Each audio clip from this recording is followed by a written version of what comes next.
канада, щось дуже страшно буде, плаче природа і люди,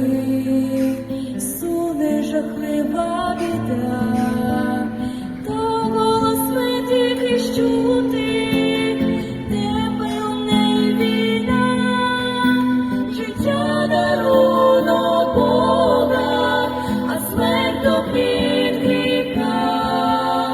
життя це перемога Спасителя Христа,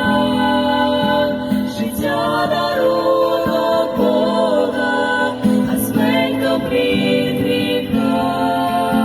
життя це перемога Спасителя Христа. Довго гримить канонада, наче замерзле село, врешті замовкли гармати, у небі що чується знов, то зовсім інші вже звуки, лебедів пара летить, голос життя вільний чути, в крилах тихих шелестить, життя дарунок Бога, а смерть доплід гріха, життя це перемога Спасителя Христа, життя дарунок Бога, а смерть доплід гріха,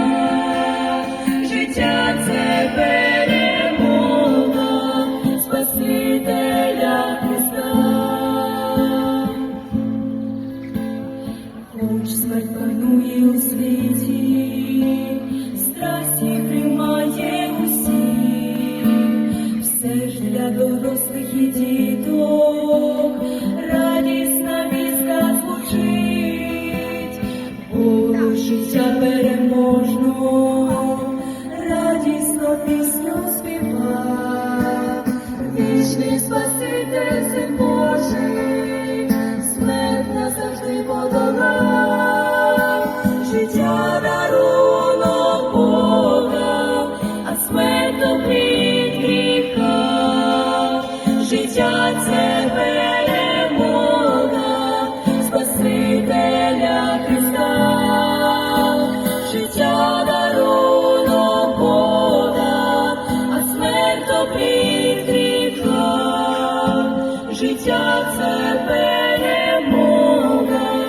Спасителя.